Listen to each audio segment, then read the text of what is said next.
Hi guys, good morning. Hi everybody, welcome in guys. Wow, 10 people to start off with in the room. Claire made it. Hi everybody, good morning. I have Theo here with me, here to kick off Real Housewives of Potomac.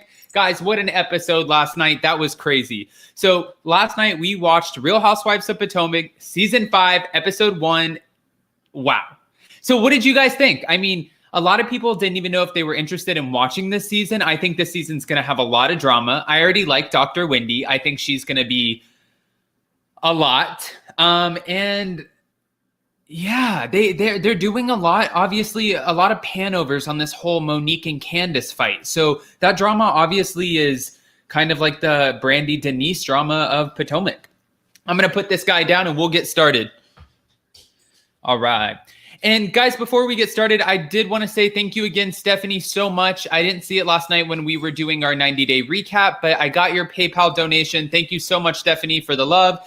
And guys, if you don't know, before we get started, we do have a goal here. We're trying to hit 10,000 subscribers on my channel. 10,000 subscribers for two reasons. One, because you guys get to meet my fiance and he's going to recap with me. And two, because YouTube allows you as a partner to open up a merch store at 10,000 subscribers. So what we're going to do is open up a merch store and give back for bullying. So I have someone on here. If you guys hear me address Jolene or say bye, Jolene, Jolene is an internet troll who comes on my channel and she always attacks the videos that I do and says how stupid I look or dumb I sound and just is pretty much aggressive for no reason, says I stutter, all kinds of things, which is fine. That's her input and that's okay. But I want to turn a negative into a positive. So help me hit 10,000 subscribers. And that way we can give back any of the merch that we sell, all of the merch that we sell, we'll give back to bullying.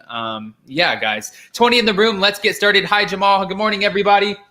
All right. So where do I start? I want to start with T'Challa. So that was a great way to open up. T'Challa, Monique's new African gray. I love the African gray. I love the fact that she's able to even have that on top of just having a child that's under a year old and all of this other stuff. I actually used to have a parrot myself. They're so funny. And the fact that she puts a leash on it and she said, T'Challa's being so extra. T'Challa is not being extra. You're putting a leash on a bird. I thought it was crazy to put a leash on a cat, but a bird? I mean, that's okay though. And guys, I do want to say that I'm loving the normal confessionals for Potomac because they shot this so long ago. So we're not getting those kind of bootleg confessionals that are being filmed in house, kind of like how I'm doing now. There goes the cat. But you know, it's kind of refreshing to see them, even though I love Candiace, but this whole, Bahama Mama said it best on my comments.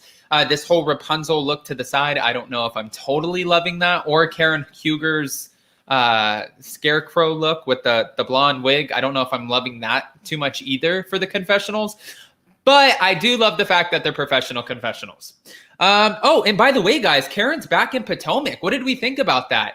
I love the fact that there was the subtle shade. Monique, they're like, what did you think about Karen's house? And Monique's like, no, it's cute. It's okay for her and Ray. No shade, no shade. That was shady. You knew it was shady, but it's funny. They know what they're doing. And I like that's harmless shade. So that's nice. It's nice to see a little bit of harmless shade and not so much nastiness. But we're going to get there. I have a feeling. We're only on episode 1. So yes, the Grand Dame is back in Potomac. She lives right down the road from Monique now, apparently walking distance, but nobody's going to walk. These women are way too rich for that. And I guess when she went to go see Karen's house, Karen exposed the fact that she's having marital issues. Yeah, Karen's having marital issues with Ray. And she said, I'm going to make sure that I keep my man. We'll see about that, Karen, because we see later in the season where she's like, do you still love me? And he's like, things change over time. She said that she's having marital issues due to the fact that she's so busy now with her newfound career and her perfume, La Dame. I don't know if that, guys, come on. Come on. You're so busy with your new perfume that you're too... No. That's why you have people who handle it for you. And unfortunately, Gizelle did expose Karen's business already. Karen has partners. She has people who are backing her, people who are behind the business allegedly, which means Karen doesn't have to do that much aside from being the face. So sure, she might have to travel and go to a few signings or something like that, but it's not overwhelming to the point it's going to destroy your marriage. I don't know if I believe that. I feel like we're reaching for a storyline and we're coming up for a reason that our marriage isn't working. Isn't this the second season of marital issues? Jamal, kind of. The last season was brought on by the tax money or the business alleged business fraud or whatever the heck was going on. But guys, then we end up panning over to Gizelle's renovated house. She gets a renovated house in Bethesda, I want to say.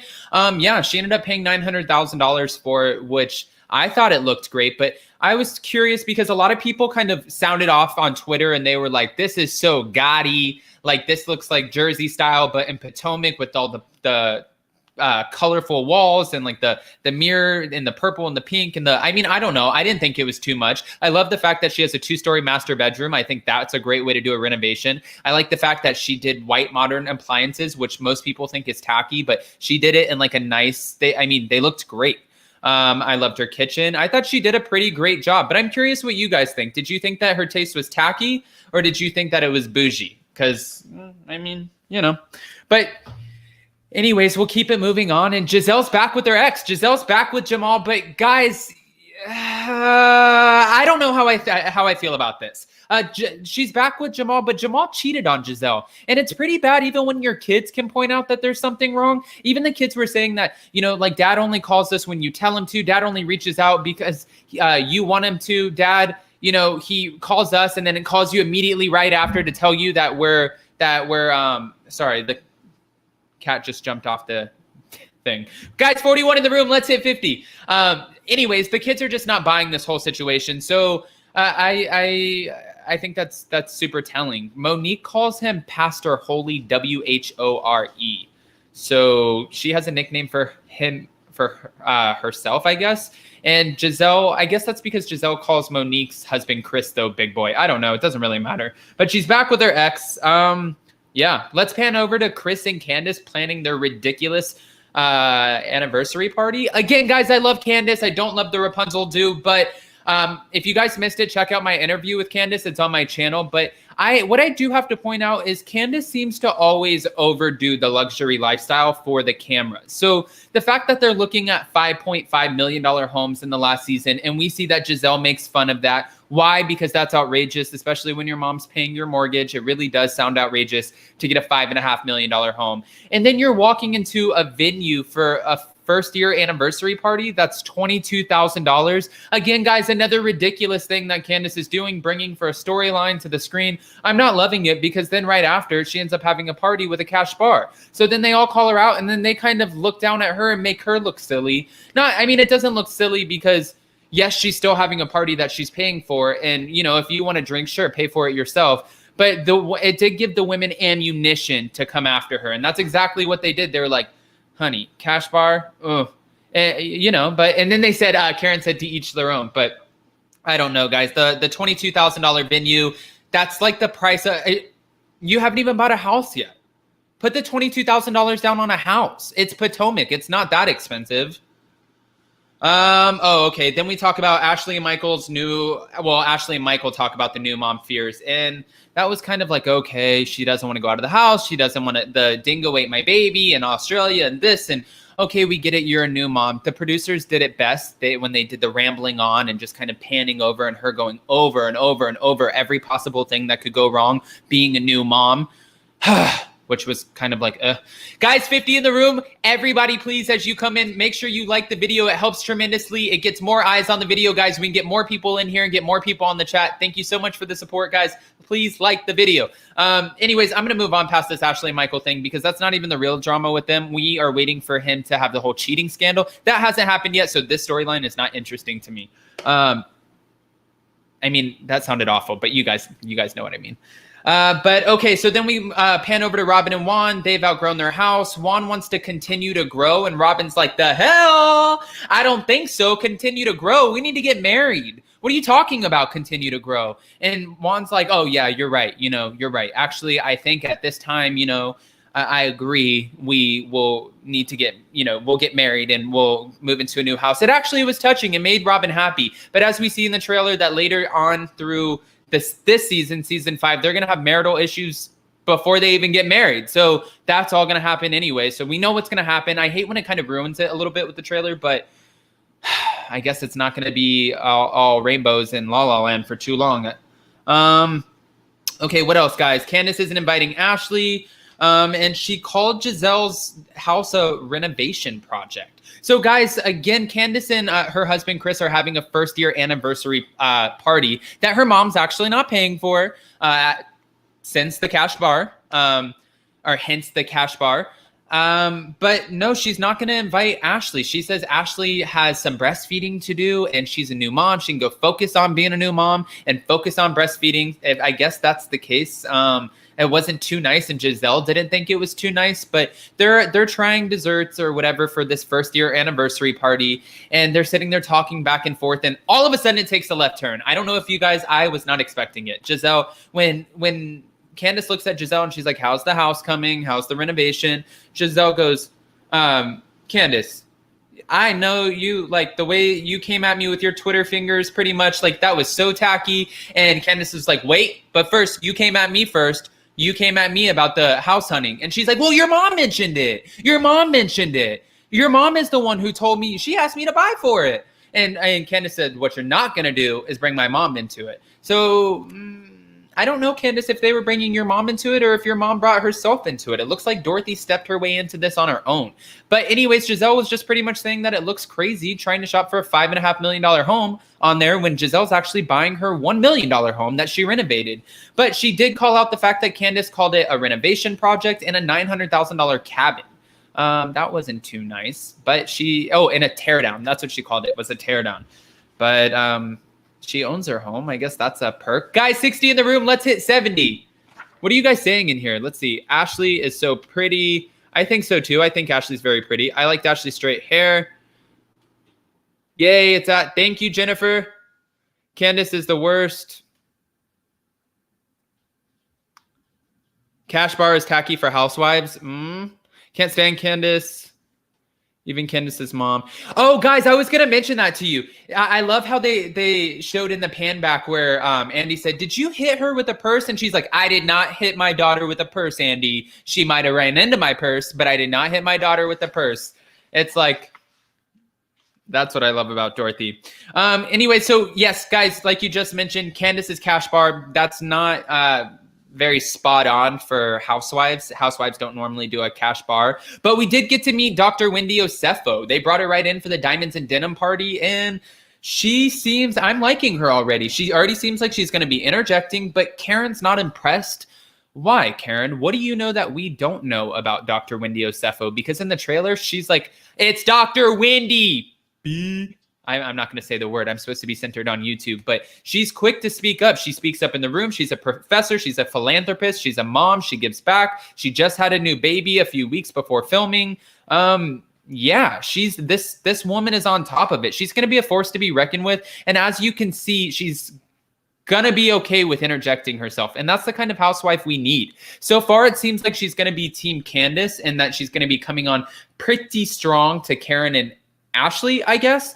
But I'm curious, guys. Who knows? Who knows what's going to happen with this housewife? Because she could easily flip on Candiace when this whole Candiace and Monique thing happens. Because she's already driving with Monique. They're both Nigerian. They both have 3 kids around the same age. They kind of look alike. They look similar. They have both long hair. They're both smart, pretty, talented women, and or talented, maybe just educated women. I guess I don't know if there's a talent. Anyways, I don't know. But if you guys see in the trailer, T'Challa charges right at Dr. Wendy. I thought that was funny. Yeah. But so we get to the party and, obviously Candiace addresses what the conversation she had with Gizelle at the whole dessert thing. And Giselle's like, Candiace, I'm going to need you to let me talk. I need you to let me talk. Are you going to let me talk? Nope. Still not going to let me talk. Okay. Are you going to listen? You need to listen. Okay, so now finally Candiace is listening. And she's like, listen, the problem is you don't own your stuff. I not only think you owe me an apology for your Twitter fingers, I think you owe Ashley an apology. And again, guys, as much as I love Candiace, I think Giselle's right. I think some apologies are owed here. I think, like when Gizelle is coming out of a breakup after her ex-husband cheats on her and she buys this $1 million home for her family that she's proud of, I think maybe we should, not rip somebody down. And Ashley, that poor girl doesn't need any more ripping down. Her husband's going to, rip her through the news and the headlines all as it is. So that's just, poor Ashley. Yeah, so that's about the Twitter fingers. And guys, Charisse is back. Do you guys think that they're testing Charisse to possibly come in as a new housewife? Because like Robin said, when did she become a friend of Candiace's? She wasn't at the wedding. Why is Charisse there at all? I don't understand that. I feel like they were trying to bring her in to see if she would want to or be good at filming again this season, see if she would bring any drama, almost like how they brought Katie back last season. But I don't think that Charisse is going to be someone to bring back. But I don't know if you guys caught this at the Denim and Diamonds party. Monique's cousin, Hank, who we saw before in previous seasons, he did instigate a little bit as soon as Charisse came in. Yeah, he was like, "Oh, are you gonna? What did he say? Are you gonna drag her or something?" I'm not sure what he said, but no, Monique's face, she was just like, "I'm not giving any time to Charisse. I don't have time for it." Producers asked her in the confessional, and she's like, "Nope, not talking about Charisse." So I guess that's what that is. You know, she has no words for it. But the exit was probably my favorite part of this episode, because when we exit the episode, before we get to see what's happening the rest of the season, they pan over to Monique's face, and she's like. And then it just goes like black and white. And then it goes to Monique, let her go. Let her go, Monique. And everybody, you hear, wah! And like glass breaking. And that's obviously what we're looking forward to this season. That's like the main drama of the season. So I thought it was a brilliant exit. I thought it was a great first episode. I'm sorry I didn't do a recap video yesterday, like a pre-recorded one. But no, I definitely wanted to jump on here live with you guys. I'm going to go ahead and drop the link to see if anybody wants to call in. And if you guys do, awesome. And in the meantime, guys, I do have a live coming on today at 5 p.m. Pacific Standard Time. So my live is going to be with Sunhee and Angelica from TLC Smothered. I know this is for Bravo, but it's going to be for Grandma Scary. Thank you so much. It's actually Grandma Sherry, guys. Thank you, Grandma Scary, for the super chat, super sticker. But no, guys, if you guys want to join me tonight, I'm going to be on at 5 p.m. Pacific Standard Time, which is 8 p.m. Eastern Standard Time with Sunhee and Angelica. I'm going to be asking them a lot of fun questions. It's only going to be about a 20 to 30 minute live. It's not going to be too long, but I think it's going to be a lot of fun. Obviously, Angelica just had a new baby, which means Sunhee is a new grandmother, and they're so close as it is. So I'm curious what the dynamic is like now. It's going to be fun. So I hope you guys join. All right. Let's see what you guys are saying.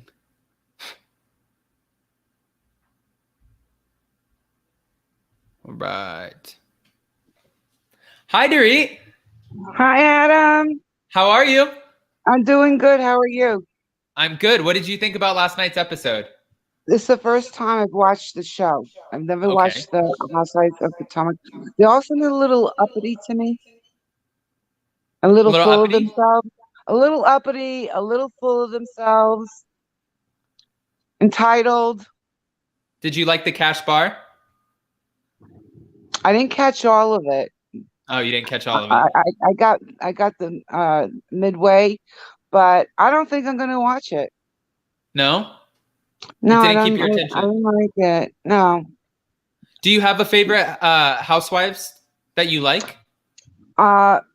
I'm from New York originally, living in Vegas now, so I have to be true to my New York girls, and I do love Beverly Hills.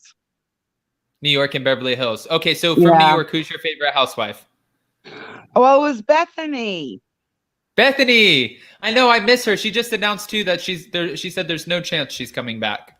No, oh my gosh. Well, you know, that's a hot mess over there now. Maybe Jill will come back. Yeah. I mean, who knows? Jill Darren? I hope so. I think that she would bring great drama, and I know that her and Dorinda don't get along, and they're both so like such powerhouses that would be good drama. I think so too. All right, Dorit. Well, I have another few callers in there, so I'm going to go ahead and drop you down, and I appreciate you calling in. Guys, how great was Dorit? All right, so I have a few more minutes on the timer. I'm going to bring on a few more callers. Debbie. Yep. Hi, Debbie.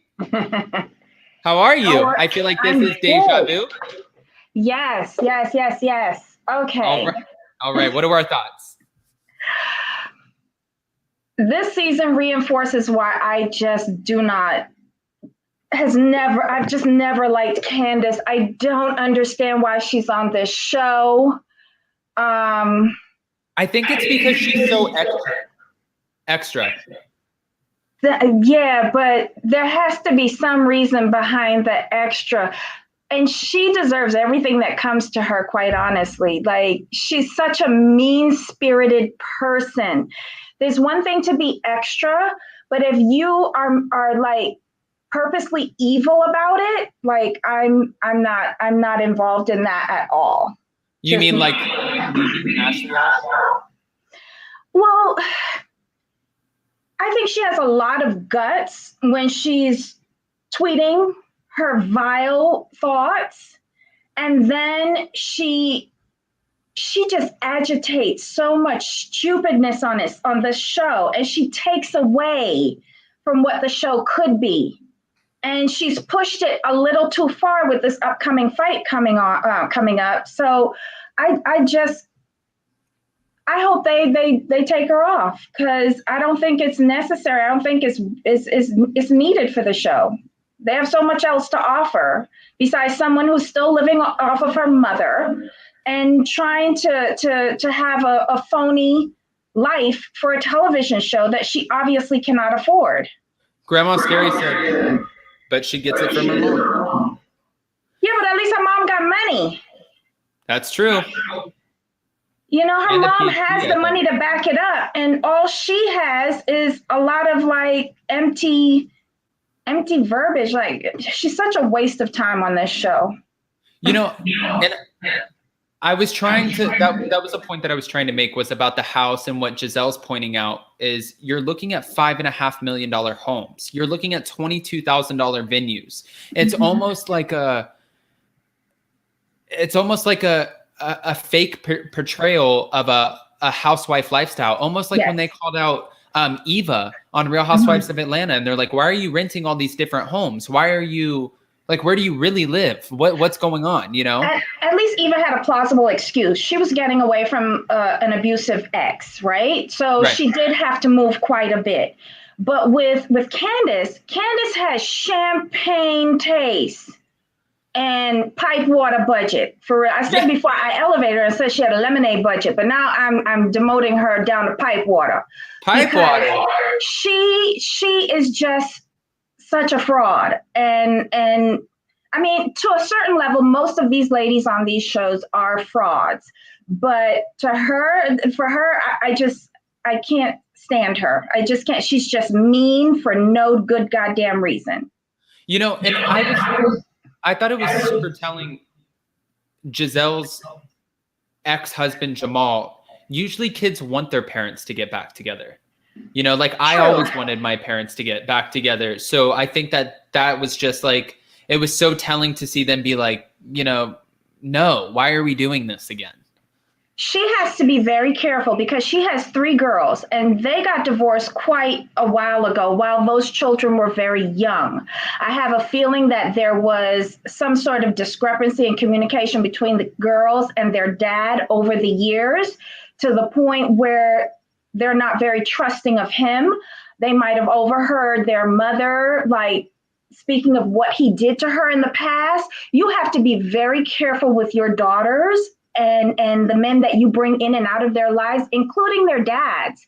And, you know, I think Gizelle should have reinforced to those children a little bit stronger that this is your dad, and what happened between me and him have absolutely nothing to do with you. You know, your daddy loves you. And like, they behave like he's a stranger. Yeah. It was so weird. Like, he was some guy that she met swiping left or right or whatever, like, and not their dad. And I think she should really listen to what they're saying to her and not go so quickly back into a relationship with their dad. Like, I find sometimes parents don't really listen to what their kids are saying because they said, well, you know, I know better. I'm your parent. Well, that's what she said too. We're the parents, we're the kids. Yeah. Sometimes you got to take a step back and go, wait, what are they really saying to me? And take it off camera. Yeah. Take it off camera. This is more than a storyline. This is because it just affects. This is, this follows you for the rest of your life, and it builds the person you become. Yeah, so you're right. And it's also building what kind of men her daughters are going to go after when they get older. Like, you're setting such an example, with who you bring in and out of their lives, and how you speak about their father. I think in the 12 years that they've been divorced, that they have seen and heard things that they should not have, and it has formed a judgment, and one of the girls said, like, he just calls us briefly, and then when he hangs up, he calls you to say that he called us. Why is he really calling us? That's a level of distrust that a teenage girl should not have in her dad if they had a close relationship. Yeah, it's sad. Yeah. Well, Debbie. Just one more thing about Ashley. I did like the fact that she had her little baby. I'm dreading what's coming up with her, and her confessional look with the middle part and the straight hair coming down looks so cute. I know. love that. Hair and scarecrow confessional look, though, I don't know what was going on there. She just needs a different wig. Hopefully she'll switch it out later on in the season, She looked like a posh Broadway scarecrow from Alice in Wonderland. It aged her or not Alice in unnecessarily. Wonderland. It aged her unnecessarily, and she gave me hints of like Betty Davis in the latter years. It was just really a little bit too harsh and not becoming of the grande dame. Yes, there you go. All right, Debbie. Well, thank you so much for calling in, and I hope you tune in later for Smothered. I will. I love Sunny. All right. Well, we'll see you then. All right. Bye. Guys, how awesome is that? So we're on the fence, I guess, with season 5 of Real Housewives of Potomac. As you can see, Dorit, she's not feeling it, and Debbie, we're moving in and we're easing into it. So we're gonna see what happens. We have a lot of drama coming up. If you don't know what to expect, Michael and Ashley, we find out who Michael goes to the hotel with, what strippers, when he cheats on her again. We find out how the fight gets instigated between Monique and Candiace. We find out, are Robin and Juan going to end up getting married? And why was Juan meeting with Gizelle? Is Gizelle going to stay with Jamal? Are they going to move back together or back in with each other? Is she going to listen to her kids? There's so much coming up. And also Dr. Wendy Osefo. It's Doctor. So what drama is she going to bring? I can't wait. And whose side is she on, Candiace's or Monique's? If you guys are into it, make sure you like this video and let us know. Comment below. We love that. And yeah, guys, if you guys missed it earlier, make sure you tune in today to see my live with Sunhee and Angelica from TLC's Smothered. 5 p.m. Pacific Standard Time, 8 p.m. Eastern Standard Time. Thanks for watching, guys. Bye, Jolene. Bye, everybody. Bye, guys.